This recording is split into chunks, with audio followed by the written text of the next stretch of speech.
Faith का मतलब क्या है? विश्वास का मतलब क्या है? परमेश्वर के ये वर्ड हमारे मन को चेंज करते हैं। इसी से जब हमारे अंदर परमेश्वर के वर्ड वचन रहते हैं, हमारा मन बदलता है, परमेश्वर की ओर सही दिशा में सही रीति से काम करना शुरू कर देता है। जब हम शरीर में तो हमारा मन बिगड़ा रहता है, ऊट पटांग सोचता है, नेगेटिव सोचता है, गलत चीजें करता है, हमारा मन खराब चीजें करता है। बार बार सिचुएशन, बार बार हालात में मन जाता है, निराशा आती है, मन खराब होता है, क्योंकि सिचुएशन है, बीमारी है, रोग है। वर्ड हमारे पास क्यों चाहिए? परमेश्वर का वचन हमारे अंदर क्यों चाहिए? यही तो सबसे ताकतवर विषय है। आमेन। इसी से हमारा मन स्थिर रहता है। परमेश्वर की बात में मन लगाना, जब तुम लगातार संगति में रहोगे, लगातार तुम संगति में रहने का मतलब क्यों परमेश्वर ने एक आज्ञा दी कि तुम्हें 6 दिन काम करना है और 1 दिन खुदा को देना है, संगति में रहना है।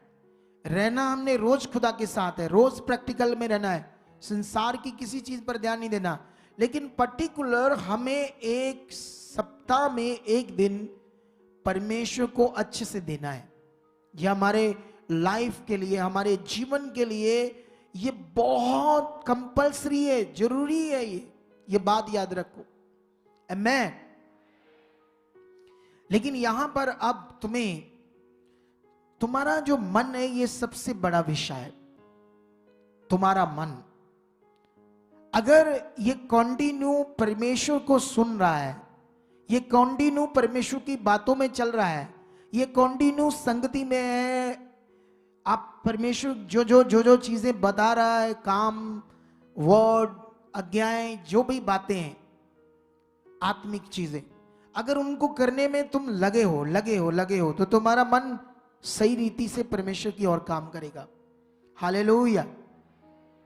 क्या करेगा? ये सही रीति से ये काम करेगा। और ये हमारे लिए बहुत जरूरी है, क्योंकि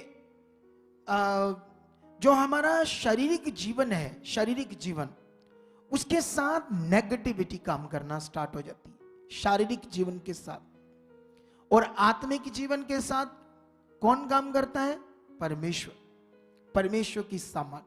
ये 2 दिमाग में पक्के पॉइंट सेट कर लो। कभी कभी जब लोग शरीर में जाते हैं, कुछ लालच करते हैं, कुछ ऐसी चीजें करते हैं, कुछ भी, दुष्ट उन्हें अपने कंट्रोल में ले लेता है और उन्हें खुद भी नहीं समझ आती मैं क्या कर रहा हूं। मैंने बहुत लोगों को देखा, जब वो नेगेटिविटी के कंट्रोल में चल जाते हैं, फिर उन्हें समझाओ, उन्हें समझाने की कोशिश करो, ऐसा नहीं है, ऐसे चलो, ये वो नहीं समझते फिर। क्योंकि नेगेटिविटी शारीरिक जीवन के साथ काम करती है। इसीलिए बाइबल का एक बहुत बड़ा अध्याय, रोमियो 8 अध्याय, तुम्हारे जीवन में कॉन्टिन्यू चलना चाहिए। Continue, hallelujah, continue. क्योंकि उस अध्याय में तुम्हें परमेश्वर ने क्लैरिटी दी, शारीरिक का जीवन और आत्मिक जीवन क्या है। शारीरिक जीवन हमेशा दूसरों को दोषी ठहराता है। ऐसे शारीरिक जन को तुम समझाना, वो कहेगा नहीं, उसने ऐसा कर दिया, खुदा के दास ने मेरे साथ ऐसा कर दिया, वे कर दिया, वो कर दिया, वो ऐसा करते हैं, वो ऐसा करते हैं, वो शरीर में। इसलिए अब शारीरिक जन नहीं समझ पाएगा, क्योंकि वो कंट्रोल में जा चुका है नेगेटिविटी के। हालेलुया।